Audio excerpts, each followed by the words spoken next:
আল্লাহ আমার রব, এই রবি আমার সব। দামে দামে তন মনে তারি অনুভব। তোমার দুনিয়াতে আমি যেদিকে তাকাই, অথই নিয়ামতে ডুবে আছি সবাই। পাক পাখালির গানে শুনি তসবি কলো রব, তসবি কলো রব। আল্লাহ আমার রব, এই রবি আমার সব। আসসালামু আলাইকুম। প্রিয় দর্শক, আপনারা কেমন আছেন? সবাই ভালো থাকুন, সেটা আমাদের একান্ত কামনা। শুরু হলো অ্যান্টিবে আয়োজিত এবং লাভেল নিবেদিত অনুষ্ঠান আপনার জিজ্ঞাসা। আপনাদের সাথে আছি আমি জয়নুল আবেদিন আজাদ। আর আপনাদের মনে জাগা প্রশ্নের জিজ্ঞাসার জবাব দিচ্ছেন বিশিষ্ট আলেম ডক্টর মোহাম্মদ সৈফুল্লাহ। আসসালামু আলাইকুম ওরহমতুল্লাহি ওবারাকাতুহ। প্রিয় দর্শক, চলুন তাহলে জিজ্ঞাসার জগতে। শুরুতে একটি চিঠি পাঠিয়েছেন নাজনীন, খাগড়াছড়ি থেকে। লিখেছেন, আমার বাবা মারা গেছেন, আমি অনেক দূরে থাকি, বেঁচে থাকতে দেখতে পাইনি, মৃত লাশ দেখেছি। এখন আমার খুবই আফসোস হয়, কোনো মতে ভুলতে পারি না, অনেক কথাই মনে পড়ে। এখন আমি আমার বাবার জন্য কি করতে পারি?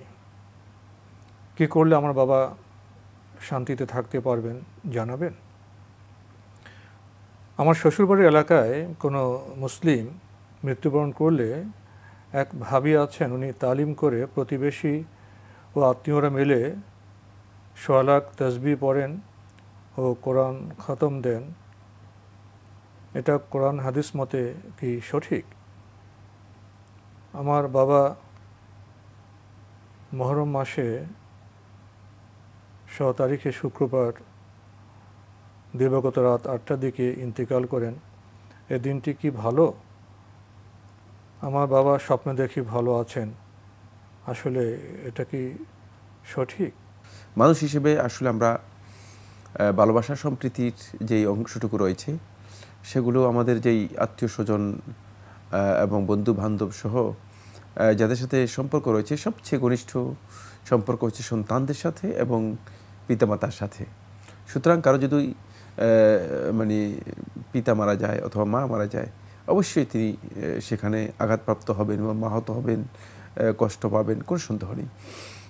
সেক্ষেত্রে ধৈর্য ধারণ করতে হবে এবং এটাও জানতে হবে যে আল্লাহ রাব্বুল আলামিন এর বিধানের বাইরে আমাদেরকে যাওয়ার সুযোগ নেই। আল্লাহ রাব্বুল আলামিন যে ফয়সালা করেছেন সেটাই হবে। লিকুল্লিন আজাল, প্রত্যেকের জন্য নির্ধারিত সময় রয়েছে। সুতরাং ইজা জা আজালুহুম লা ইস্তাখিরুনা সাআতান ওয়া লা ইস্তাকদিমুন। আল্লাহ সুবহানাহু ওয়া তাআলা কোরআনে কারীমে ইরশাদ করেছেন যে যখনই তাদের এই নির্ধারিত সময় এসে যাবে, তারা সামান্যতম কোনো অবকাশ পাবে না, এটাকে এগিয়ে আনতে পারবে না এবং এটাকে রিলেও করা হবে না। তাদের সামান্যতম সুযোগ নেই যে এটাকে আগাতে পারবে অথবা পিছাতে পারবে। এটা আল্লাহ রাব্বুল আলামিনের বিধান, এই বিধানকে লঙ্ঘন করার সামান্যতম সুযোগ নেই। এক্ষেত্রে আপনি আপনার পিতার জন্য যে কাজগুলো করতে পারেন, প্রথম কথা হচ্ছে আল্লাহ রাব্বুল আলামিন তো শিখিয়ে দিয়েছেন, ওয়াকুর রাব্বি রহমহুমা কামা রাব্বায়ানি সগীরা। আপনি বলুন, হে আমার রব, তাদের উভয়কে, পিতামাতাকে এখানে বলা হচ্ছে যে তাদের উভয়কে আপনি রহম করুন, যেভাবে তারা ছোটোবেলায় অত্যন্ত দয়ার সাথে আমাদেরকে লালন পালন করেছে। সুতরাং আল্লাহ রাব্বুল আলামিনের কাছে মানে পিতামাতার জন্য বেশি বেশি করে দোয়া করুন। আমাদের অনেকে মনে করে থাকেন যে দোয়া করলাম তো কিছুই তো করলাম না। এটি একটা ভুল কনসেপ্ট। সর্বপ্রথম এবং সর্বশ্রেষ্ঠ কাজ পিতামাতার জন্য অথবা সন্তানদের জন্য অথবা মৃত ব্যক্তির জন্য, সেটি হচ্ছে তার আত্মীয় স্বজন অথবা তার কাছের মানুষ তার জন্য দোয়া করবে। এটা হচ্ছে সর্বপ্রথম সর্বশ্রেষ্ঠ কাজ। আমাদের এই ভুল কনসেপ্ট আমাদেরকে পরিবর্তন করতে হবে। খেয়াল রাখতে হবে যে দোয়া অত্যন্ত গুরুত্বপূর্ণ বিষয়। তাই প্রথম কাজ হচ্ছে আপনি দোয়া করবেন আল্লাহ রাব্বুল আলামিনের কাছে বেশি বেশি পরিমাণে। যখনই যেহেতু বারবারই আপনার পিতার কথা আপনার মনে আসবে, যখনই মনে আসবে তখনই আপনি তার জন্য দোয়া করবেন যে আল্লাহ তাকে জান্নাত দান করো, আল্লাহ তাকে ক্ষমা করে দাও, আল্লাহ তাকে তোমার রহমতের মাধ্যমে তুমি তাকে পরিপূর্ণরূপে শান্তি এবং নিরাপত্তার সাথে তুমি তাকে জীবন আখিরাতের জিন্দেগি, বারজাখি জিন্দেগিতে রাখো, ইত্যাদি ইত্যাদি। যেভাবে আপনার যেই শব্দে যেই ভাষায় আপনার বলা দরকার, ঠিক সেই শব্দে সেই ভাষায় মনের আকুতি দিয়ে, মনের সকল প্রকার আবেগ দিয়ে আপনি আল্লাহ রাব্বুল আলামিনের কাছে বলবেন, আল্লাহ রাব্বুল আলামিন আপনার কথাগুলো শুনবেন। সুতরাং বেশি বেশি করে দোয়া করবেন, এটা প্রথম পয়েন্ট। দ্বিতীয় নম্বর পয়েন্ট যেটা, সেটা হচ্ছে আপনি এর সাথে সদকায়ে জারিয়া করতে পারেন। আমরা জানি যে বান্দাদের আমল মূলত বান্দাদের জীবদ্দশা পর্যন্ত, মৃত্যুর পরে তাদের আর কোনো আমল থাকে না। রাসূলুল্লাহ সাল্লাল্লাহু আলাইহি ওয়াসাল্লাম হাদিসের মধ্যে বলে দিয়েছেন যে এই জামাত আল ইনসানু ইনকাতা আনহু আমালু, যখন কোনো ব্যক্তির মৃত্যু হয়ে যায় তখন তার আমল বন্ধ হয়ে যায়, ইল্লা মিন সালাসা, তিনটি কাজ ছাড়া। তার মধ্যে একটি হচ্ছে সদকায়ে জারিয়া। তাই মৃত ব্যক্তির পক্ষ থেকে আমরা সদকায়ে জারিয়া করার জন্য চেষ্টা করি, যে কাজগুলো মানে একেবারে স্থায়ীভাবে সদকা হিসেবে তার পক্ষ থেকে হতে পারে, একটা অব্যাহত মানে প্রক্রিয়ায় থাকবে, সেই কাজগুলো করা যেতে পারে। একটা মাদ্রাসা করে যেতে পারেন, একটা মসজিদ করে দিতে পারেন, একটা টিউবওয়েল করে দিতে পারেন, একটা রাস্তা করে দিতে পারেন। মানে সামর্থ্যের মধ্যে যেটা কুলায় আপনি সেভাবে মূলত সদকায়ে জারিয়া করে দেবেন, যার মাধ্যমে সামগ্রিকভাবে মানুষ উপকৃত হবে, বিশেষ করে আল্লাহর বান্দারা এর মাধ্যমে উপকৃত হবে, এবং মানে এটা সবসময় চলতেই থাকবে। এটাই হচ্ছে সদকায়ে জারিয়া। মৃত ব্যক্তির পক্ষ থেকে সদকায়ে জারিয়া করতে পারেন, এটা আপনার জন্য উত্তম কাজ।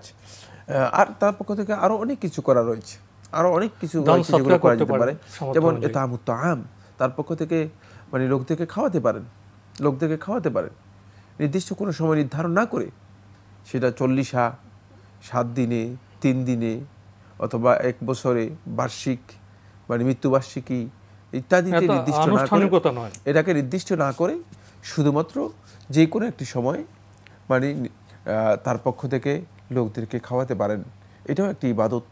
এবং তার পক্ষ থেকে লোকদেরকে দান করতে পারেন। তার পক্ষ থেকে আরও অন্য যে ইবাদতগুলো রয়েছে সেগুলো অনেক বিষয়, অনেক দীর্ঘ আলোচ্য বিষয়। মৃত ব্যক্তির পক্ষ থেকে যেগুলো করার বৈধ প্রক্রিয়া ইসলামী শরীয়তের মধ্যে অনুমোদন দেওয়া রয়েছে সেগুলো করতে পারেন। এরপরে আপনি যে মাসআলাটি প্রশ্ন করেছেন, যে বিষয়টি, সেটা হচ্ছে যে আপনি বলেছেন সোয়ালাত তাসবিহ পড়ে কোরআন খতম, যে আপনার মানে শ্বশুরের এলাকায় অথবা আপনাদের এলাকায় বলেছেন যে মানে এখানে কোনো তালিম হয়ে থাকে, তারা 1.25 লক্ষ মানে তাসবিহ পড়েন, পরে তাসবিহ বকশিয়ে দেন। এই কাজটি ইসলামী শরিয়া অনুযায়ী সাব্যস্ত হয়নি। এটি শরিয়ার যে প্রক্রিয়া রয়েছে, বিধান রয়েছে, সেই বিধান অনুযায়ী সঠিক নয়। আর তাসবিহ পড়া জায়েজ, তাসবিহ পড়া না জায়েজ নয়, কিন্তু তাসবিহ পড়ার জন্য নবী সাল্লাল্লাহু আলাইহি ওয়াসাল্লামের যেই দেখানো তরিকা রয়েছে সেই তরিকা অনুযায়ী হতে হবে। মানে আমাদের মন মতো, আমাদের খাহিশ মতো যদি আমরা মানে ইবাদতকে আবিষ্কার করে নিই, সেই ইবাদত গ্রহণযোগ্য হবে না। এই জন্য মানে এই কাজটি যেটা আপনি উল্লেখ করেছেন, এটা নবী সাল্লাল্লাহু আলাইহি ওয়াসাল্লামের সুন্নাহ অনুযায়ী সাব্যস্ত হয়নি। সুতরাং এইভাবে যদি আপনি করেন, তাহলে এর মাধ্যমে আপনিও সওয়াব পাবেন না, আর মৃত ব্যক্তিও এর মাধ্যমে সওয়াব পাবে না। এই কাজটি বৈধ নয়, বরং এটি বেদাত। বেদাতের জন্য যেহেতু কোনো ইবাদত যদি নবী সাল্লাল্লাহু আলাইহি ওয়াসাল্লামের সুন্নাহ বা তরিকা অনুযায়ী, নবী সাল্লাল্লাহু আলাইহি ওয়াসাল্লামের দেখানো যে ফরম্যাট রয়েছে, সেই ফরম্যাট অনুযায়ী যদি না হয়ে থাকে, তাহলে এটাকে বেদাত আখ্যায়িত করা হয়ে থাকে, এবং এটি প্রত্যাখ্যাত, গ্রহণযোগ্য নয়। এটাকে মুহদাস বলা হয় থাকে, নূতন আবিষ্কৃত, নতুন দিনের মধ্যে নতুনভাবে সংযোজিত বিষয়, দিনের মধ্যে নতুনভাবে কোনো কিছু সংযোজন করা, নতুনভাবে এটাকে অ্যাড করা, এটি একেবারেই হারাম, নিষিদ্ধ কাজ, বরং এটি নিকৃষ্ট কাজ। তাই এই ধরনের কাজের মাধ্যমে সওয়াব লাভ করা হয় না, কারণ এটি ইবাদতের পর্যায়ে আসবে না, বেদাতের পর্যায়ে চলে যাবে। এগুলো করবেন না, বরং আমরা যে কাজগুলো করতে বলেছি সেগুলো করার জন্য চেষ্টা করুন। তাহলে আপনার আত্মীয় অথবা আপনার পিতা অবশ্যই উপকৃত হবে, কোনো সন্দেহ নেই। আরেকটি বিষয় জানতে চেয়েছেন, বাবা মহরম মাসের 6 তারিখ শুক্রবার দিবাগত রাত 8টার দিকে ইন্তেকাল করেছেন, এটা কি কোনো ভালো দিক? শুক্রবারের মৃত্যুর বিষয়টি মূলত রাসূলুল্লাহ সাল্লাল্লাহু আলাইহি ওয়াসাল্লাম সহিহ হাদিস দ্বারা সাব্যস্ত হয়েছে। এটি একটি ভালো লক্ষণ, এটি ভালো লক্ষণ, কোনো সন্দেহ নেই। আমরা আশা করব যে তার এই মৃত্যু শুক্রবারে হওয়ার কারণে হয়তো তিনি শুক্রবারে মৃত্যুর ব্যাপারে রাসূলুল্লাহ সাল্লাল্লাহু আলাইহি ওয়াসাল্লাম হাদিসের মধ্যে যে ফজিলতের কথা বলেছেন সেটি তিনি হয়তো লাভ করবেন। তবে এটি সকলের ক্ষেত্রে প্রযোজ্য নয়, প্রযোজ্য ওই সমস্ত ব্যক্তিদের ক্ষেত্রে যারা নিজেদের আমল এবং ঈমানের মাধ্যমে সমৃদ্ধ হয়েছে, মানে ঈমান যাদের পরিপূর্ণরূপে সমৃদ্ধ এবং আমল সমৃদ্ধ রয়েছে, তারাই মূলত এই ফজিলত পাবে। কারণ ফজিলত পেতে হলে মূলত আসল থাকতে হবে, মানে অতিরিক্ত যদি আপনি পেতে হয় তাহলে আপনি মানে মূল ভিত্তি থাকতে হবে। জি, মূল ভিত্তি যদি না থাকে তাহলে অতিরিক্ত ফজিলত লাভ করতে পারবে না। এটা কিন্তু খুব গুরুত্বপূর্ণ মাসআলা। সেটা হচ্ছে অনেকেই ফজিলতের কথা বর্ণনা করে মনে করেন যে ফজিলত এমনিতেই পেয়ে যাবে, না, আসল মানে আসল যদি ভিত্তি যদি না থাকে তাহলে কিন্তু ফজিলত পাওয়া যাবে না। যেমন অফিসে চাকরি যদি না থাকে তাহলে অফিসের বোনাস করতে পাবে, খুবই সহজ কথা, মানে একেবারে সহজ প্রক্রিয়া। এখন আমরা অনেকে বোনাস তালাশ করতেছি কিন্তু আসলে চাকরিই নেই, কথাকে বুঝতে পেরেছেন? এই জন্য অত্যন্ত গুরুত্বপূর্ণ বিষয় সেটা হচ্ছে এই, অনেকে ফজিলতের কথা বর্ণনা করেন এবং দৌড় দেন ফজিলতের জন্য, ফজিলত তালাশ করার জন্য নিজের যত শক্তি সামর্থ্য রয়েছে সবটা নিয়ে দৌড় দেন, অথচ তার আসলে চাকরি নেই। এই বিষয়টি আমাদেরকে উপলব্ধি করতে হবে। বোন নাজনীন, আপনার চিঠি পড়ছিলাম, আপনি আরও লিখেছেন, মানুষ মৃত্যুর পর কবরে প্রশ্ন করার পর আযাব বা বেহেশত শুরু হয়, না কিয়ামত পর্যন্ত অপেক্ষা করার পর বিচার করে জান্নাত বা দুজকে দেবেন, জানাবেন? ধন্যবাদ। আপনি আরেকটি প্রশ্ন করেছেন, সেটা হচ্ছে যে মৃত্যুর পরে মানে কবরের প্রশ্নোত্তরের পর সেখানে কি তাদের শাস্তি শুরু হয়ে যায়, জান্নাত এবং জাহান্নামের ফয়সালা হয়ে যায়? না, কবর মূলত বারজাখি হায়াত। এটি বারজাখুন মা বাইনাল আখিরাতি ওয়াদ দুনিয়া, দুনিয়া এবং আখিরাতের মাঝখানে একটি অন্তরায়, একটি মানে স্টেপ। মানে না এটি দুনিয়ার মধ্যে অন্তর্ভুক্ত, দুনিয়ার জীবনের মধ্যে অন্তর্ভুক্ত, না এটি আখিরাতের জীবনের মধ্যে অন্তর্ভুক্ত। একটি নির্দিষ্ট সময়কে পুনরুত্থান পর্যন্ত আল্লাহ রাব্বুল আলামিন এই নির্দিষ্ট সময়কে নির্ধারণ করেছেন। এই সময়ের মধ্যে আল্লাহর বান্দাগণ পুনরুত্থান পর্যন্ত অপেক্ষা করবে, পুনরুত্থানের পরে তাদের বিচার ফয়সালা হবে, তখন আল্লাহ রাব্বুল আলামিন জান্নাত এবং জাহান্নামের ফয়সালা করবেন। এর আগে মূলত কবরের মধ্যে চিঠি হবে, এটি বারজাখি হায়াত, বারজাখি জীবন থাকবে। আর এই বারজাখি হায়াতের হাকিকতটা কি, বাস্তবতা কি, আল্লাহ রাব্বুল আলামিন ছাড়া আর কেউ জানেন না। এটি দুনিয়ার জীবনের মতো নয়। যদি কেউ মনে করে থাকেন এটি দুনিয়ার জীবনের মতো, তাহলে তিনি বিভ্রান্ত বক্তব্য দিয়েছেন। আর এটি আখিরাতের জীবন যেটা, সেটার মতো নয়। আখিরাতের জীবন সেখানে মূলত পুরস্কার এবং শাস্তির জীবন, এটি আখিরাতের জীবনের মতোও নয়। তবে এই বারজাখি হায়াতের ব্যাপারে রাসূলুল্লাহ সাল্লাল্লাহু আলাইহি ওয়াসাল্লাম কিছু কিছু বিষয়ে ইনফরমেশন আমাদেরকে দিয়েছেন। এগুলো মুগাইয়াবাতের সাথে জড়িত বিষয়, অর্থাৎ অদৃশ্য জ্ঞান বা আননোন নলেজের সাথে জড়িত বিষয়, যে বিষয় সম্পর্কে রাসূলুল্লাহ সাল্লাল্লাহু আলাইহি ওয়াসাল্লাম আমাদেরকে মানে হাদিসের মধ্যে বলেছেন, যতটুকু বলেছেন ততটুকুই আমরা জানি, এর বাইরে আমরা কিছুই জানি না।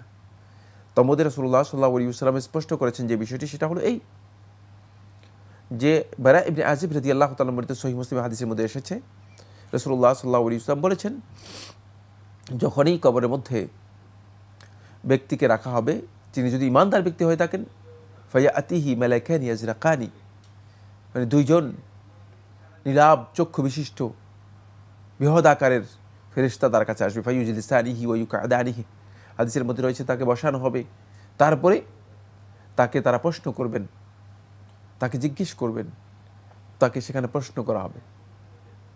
প্রশ্ন করার পরে যদি ইমানদার ব্যক্তি হয়, আল্লাহর বান্দা, প্রকৃত বান্দা হয় থাকে, সেই প্রশ্নগুলোর উত্তর দিতে পারবে। রব্বি আল্লাহ, দীন আল ইসলাম, ওয়াহাজা নবীনা মুহাম্মদ সাল্লাল্লাহু আলাইহি ওয়াসাল্লাম, সে উত্তর দিতে পারবে, মানে তাকে প্রশ্নের উত্তর তিনি দিতে পারবেন। তখন রাসূলুল্লাহ সাল্লাল্লাহু আলাইহি ওয়াসাল্লাম বলেন যে ফায়ুনাদি মুনাদি মিনাস সামা, আসমান থেকে একটা আওয়াজ আসবে, আন সাদাকা আবদি, যে আমার বান্দা সত্য বলেছে, মানে এটাকে সার্টিফাই করা হবে, রেজাল্ট দেওয়া হবে যে সত্যবাদী। তখন আল্লাহ রাব্বুল আলামিনের পক্ষ থেকে অর্ডার করা হবে, সেটা হলো মানে জান্নাতের দিকে তার একটা সম্পর্ক তৈরি করে দেওয়া হবে, একটা সংযোগ তৈরি করা হবে। মানে এরপরে এই বান্দা ঘুমিয়ে যাবে, একেবারেই তার এই সময়টা পুরোটাই মারকাদ, ঘুমের সময় চলে আসবে। কতক্ষণ পর্যন্ত? একেবারেই ওই ইসরাফিল, মানে নাফিখুস সূর, যিনি সিংহায় ফু দিবেন, ওই দিন পর্যন্ত। মান বা'আথনা মিন মারকাদিনা হাদা, মানে যখন ফু দেওয়া হবে, যখন বড় ধরনের ফুৎকার হবে, ফুৎকারে সবাই যখন উঠে যাবে, তখন সেও বুঝতে পারবে যে হ্যাঁ, মান বা'আথনা, কে আমাদেরকে জাগালো, মিন মারকাদিনা হাদা, আমাদের এই ঘুম থেকে। তখন তারা জেগেই বলবে যে কে জাগালো, কি হয়েছে, কেন আমাদেরকে জাগাই ফেললো, মানে কেন আমাদেরকে জাগানো হলো। মানে তখনকার অবস্থা, মানে এতদিন পর্যন্ত তিনি এভাবে থাকবেন। আর এর বিপরীতে যখন মুনাফিক অথবা কাফের ব্যক্তি এই প্রশ্নগুলো উত্তর দিতে পারবে না, তখন তাকে কবরের মধ্যে তার আমল অনুযায়ী তাকে সুনির্দিষ্ট শাস্তি, একটা সময় তাকে এটা শাস্তি দেওয়া হবে, শাস্তি সংযোগ করে দেওয়া হবে, জাহান্নামের সাথে তার শাস্তি দেওয়া হবে। এবং এই শাস্তিটুকু বারজাখী হায়াতের মধ্যে সে একেবারেই পুনরুত্থান পর্যন্ত এই শাস্তির মধ্যে সে নিমজ্জিত থাকবে। আর এই শাস্তিটুকু হবে শুধুমাত্র এই জন্য, যেহেতু মানে সে আল্লাহ রাব্বুল আলামিনের বিধানকে, আল্লাহ রাব্বুল আলামিনের দ্বীনকে, আল্লাহ রাব্বুল আলামিনের রাসূলকে, রিসালাতকে, এগুলোকে অস্বীকার করার কারণে, এগুলোকে অমান্য করার কারণে মূলত এই বারজাখী হায়াতের এই সময়টুকুতে সে মিথ্যাবাদী হিসেবে সাব্যস্ত হবে এবং এই মিথ্যাবাদীর মানে সাময়িক একটা শাস্তি হবে, সাময়িক একটা কী হবে, শাস্তির মধ্যে সে থাকবে। এটি তার আমলের কারণে নয়, এটি তার দুনিয়ার জীবনে যে অবস্থান রয়েছে সে অবস্থার কারণে নয়।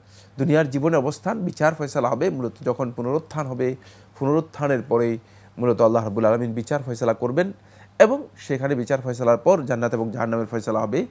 এই শাস্তিটুকু শুধুমাত্র এই জন্য যে সেই কবরের এই পরীক্ষায় মূলত উত্তীর্ণ হতে পারেনি। আর এই পরীক্ষায় উত্তীর্ণ না হওয়ার অর্থই হচ্ছে এই যে পরবর্তী পরীক্ষা যেগুলো রয়েছে সেগুলো আরও ভয়ঙ্কর, সেগুলোর ব্যাপারে তার তাকে কঠিন অবস্থার মুখোমুখি হতে হবে এবং সেখানে তার জন্য ভয়াবহ অবস্থা অপেক্ষা করছে। তাই এই জন্য দুনিয়ার এই জীবনে মূলত যারাই ভালো কাজ করতে পারবে, যারাই ঈমান এবং রিসালাত এবং ইসলামকে নিজের আদর্শ হিসেবে গ্রহণ করতে পারবে, তারাই কেবলমাত্র ওই প্রশ্নগুলোর উত্তর দিয়ে সেখানে সত্যবাদী হিসেবে সেখানে পুরস্কৃত হতে পারবে। লিখেছেন, মিডিয়াতে অনেক হুজুর অনেক কথা বলে থাকেন, আমরা তখন বিভ্রান্ত হয়ে যাই, কোনটা বিশ্বাস করব। মিডিয়াতে একজন বলেছেন, বেতের নামাজ পড়ে ঘুমালে আমার নাকি তাহাজ্জুদ পড়ার পর আবার বেতের নামাজ পড়া লাগবে, এ কথা কি ঠিক? প্রথম কথা হচ্ছে, যদি আপনি ভিতরের সালাত আদায় করে ফেলেন সন্ধ্যা রাত্রে, তাহলে শেষ রাতে যদি আপনি উঠেন, আপনি তাহাজ্জুদের সালাত আদায় করেন, এতে আপনি আদায় করতে পারেন, আপনাকে ভিতরের সালাত দ্বিতীয়বার পড়তে হবে না। লা বিতরানি ফি লাইলাতিন ওয়াহিদা, রাসূলুল্লাহ সাল্লাল্লাহু আলাইহি ওয়াসাল্লাম হাদিসের মধ্যে বলেছেন, এক রাতের মধ্যে দুটি ভিতর নেই। সুতরাং এটি সহিহ হাদিস, শেখ নাসিরুদ্দিন আলবানী রাহিমাহুল্লাহ তাআলা হাদিসটাকে সহিহ বলেছেন। সুতরাং কেউ যদি মানে সন্ধ্যা রাত্রে ভিতরের সালাত আদায় করে থাকেন, তাহলে তিনি শেষ রাতে আজ ভিতরে আদায় করবেন না। এখানে অনেক দীর্ঘ কয়েকটি মাসআলা রয়েছে, আমার মনে হচ্ছে এতটুকুই যথেষ্ট এই মাসআলার জন্য, এই আলোচনার জন্য। দ্বিতীয় যে বিষয়টি সেটা হচ্ছে এই, যদি আপনি মনে করেন যে না আপনি শেষ রাতে তাহাজ্জুদের সালাত আদায় করবেন, তাহলে আপনার জন্য উত্তম হচ্ছে যেটা সেটা হলো আপনি সন্ধ্যা রাত্রে ভিতরের সালাত আদায় করবেন না, আপনি শেষ রাতে ভিতরের সালাত আদায় করবেন। যেহেতু নবী সাল্লাল্লাহু আলাইহি ওয়াসাল্লাম হাদিসের মধ্যে বলেছেন, ইজআলু আখিরা সলাতিকুম মিনাল লাইলি সলাতাল উইতর, যে তোমরা তোমাদের রাত্রের যে নামাজ রয়েছে শেষ নামাজটুকু তোমরা সলাতুল ভিতরকে করো, মানে রাতের শেষ নামাজ মূলত উত্তম হচ্ছে সলাতুল ভিতর আদায় করা। তাই সেক্ষেত্রে যারা তাহাজ্জুদের সলাতের জন্য জাগবেন তাদের জন্য উত্তম হচ্ছে যেটা সেটা হলো তারা ভিতরের সলাত শেষে আদায় করবেন। এই মাসআলার মধ্যে অনেক দীর্ঘ কথা রয়েছে। আমার বাবা মৃত্যুর পর অনেক মানুষ তার প্রশংসা করেছেন, এর কি কোনো ফজিলত হবে? হ্যাঁ, হতে পারে। মানুষের প্রশংসা আল্লাহ রাব্বুল আলামিনের কাছে গ্রহণযোগ্য হতে পারে, তবে মানুষ এর প্রশংসা হতে হবে মানহুসের নয়। কারণ আল্লাহর বান্দাদের প্রশংসা গ্রহণযোগ্য আল্লাহ তাআলার কাছে, ইমানদার মুআহহিদ ব্যক্তিদের প্রশংসা গ্রহণযোগ্য, মানে আবল তাবল ফালতু লোকদের প্রশংসার কোনো ভ্যালু আল্লাহ রাব্বুল আলামিনের কাছে নেই। সুতরাং যদি সত্যিকার ইমানদার বান্দাগণ, আল্লাহর নেক বান্দাগণ যদি প্রশংসা করেন যে লোকটা ভালো ছিল, তাহলে সেটা আল্লাহ রাব্বুল আলামিনের কাছে গ্রহণযোগ্য হবে। রাসূলুল্লাহ সাল্লাল্লাহু আলাইহি ওয়াসাল্লাম সহিহ হাদিস দ্বারা সাব্যস্ত হয়েছে, ইমাম তিরমিজি রাহিমাহুল্লাহ তাআলা তার সুনানের মধ্যে বর্ণনা করেছেন সহিহ সনদে। রাসূলুল্লাহ সাল্লাল্লাহু আলাইহি ওয়াসাল্লাম এক ব্যক্তির প্রশংসা করা হলো, লোকেরা প্রশংসা করলেন, তখন রাসূলুল্লাহ সাল্লাল্লাহু আলাইহি ওয়াসাল্লাম বললেন ওয়াজাবাত, মানে তার জন্য বাধ্যতামূলক হয়ে গেল। সাহাবায়ে কেরাম আল্লাহ নবী সাল্লাল্লাহু আলাইহি ওয়াসাল্লামের এই মানে খুব ছোট্ট একটা টেক্সট, মানে সংক্ষিপ্ত বক্তব্য উপলব্ধি করতে পারলেন না যে কী ওয়াজাবাত, মানে কী তার জন্য অপরিহার্য হয়ে গেল, কী তার জন্য বাধ্যতামূলক হয়ে গেল। প্রশ্ন করলেন, জানতে চাইলেন, হে আল্লাহ রাসূল সাল্লাল্লাহু আলাইহি ওয়াসাল্লাম, কী সেটি যেটা তার জন্য বাধ্যতামূলক হয়ে গেল, ওয়াজিব হয়ে গেল, অপরিহার্য হয়ে গেল। তখন রাসূলুল্লাহ সাল্লাল্লাহু আলাইহি ওয়াসাল্লাম বললেন যে তোমরা যে প্রশংসা করেছো, এই প্রশংসার কারণে আল্লাহ রাব্বুল আলামিন তার জন্য জান্নাত, মানে আল্লাহ রাব্বুল আলামিন বাধ্যতামূলক অপরিহার্য করে দিয়েছেন। প্রশংসাটা গুরুত্ব আছে। সুতরাং আবার আরেক ব্যক্তির ব্যাপারে তার লোকেরা খারাপ মন্তব্য করলো, রাসূলুল্লাহ সাল্লাল্লাহু আলাইহি ওয়াসাল্লাম ঠিক একইভাবে বললেন ওয়াজাবাত, যে তার জন্য বাধ্যতামূলক প্রশ্ন করা হলো, আল্লাহ রাসূল সাল্লাল্লাহু আলাইহি ওয়াসাল্লাম উত্তরের মধ্যে বলেন যে তোমরা যে তার মন্দ বর্ণনা করেছো সেটা তার জন্য অপরিহার্য হয়ে গিয়েছে, তার জন্য মানে এই বিষয়টি বাধ্যতামূলক হয়ে গিয়েছে। সুতরাং মানুষ যদি প্রশংসা করে থাকে সেই প্রশংসা গ্রহণযোগ্য হবে, তবে সেটি হতে হবে ঈমানদার আল্লাহর নেক বান্দাদের বক্তব্য। তো আজকে আমাদের এখানে শেষ করতে হচ্ছে। আপনাকে অনেক ধন্যবাদ। আপনাকে অশেষ ধন্যবাদ। প্রিয় দর্শক, আমরা এতক্ষণ দেখছিলাম এনটিভি আয়োজিত এবং লাভ হলো নিবেদিত অনুষ্ঠান আপনার জিজ্ঞাসা। আমাদের এই অনুষ্ঠান আপনারা এনটিভি অনলাইনেও দেখতে পারবেন, ভিজিট করুন www.ntvbd.com। এছাড়া ইউটিউবে এবং আমাদের ভেরিফাইড ফেসবুক পেজে অনুষ্ঠান দেখতে পারবেন। শেষে ছোট্ট একটি বিষয় কিন্তু খুবই গুরুত্বপূর্ণ, মানুষ যখন ইন্তেকাল করে তার করণীয় কী বা থাকে? আমরা যারা জীবিত আছি তারা তার কল্যাণ করতে পারি তার সম্পর্কে ভালো কথা বলে, মন্দ নয়। চিঠি লিখুন, প্রশ্ন পাঠান আমাদের ঠিকানায়। পরিচালক আপনার জিজ্ঞাসা, এনটিভি, বিএসসি ভবন, 7ম তলা, 102 কাজী নজরুল ইসলাম এভিনিউ, কারওয়ান বাজার, ঢাকা 1215। আপনারা ইমেলও করতে পারেন। আমাদের ইমেল অ্যাড্রেস আপনার জিজ্ঞাসা @ntvbd.com। প্রিয় দর্শক, মহান আল্লাহ আমাদের সবাইকে নিরাপদে রাখুন, রাখুন শান্তিতে। আসসালামু আলাইকুম। আল্লাহ আমার রব, এই রবি আমার সব, দামে দামে তুন মনে তারি অনুভব। আল্লাহ আমার রব, এই রবি আমার সব।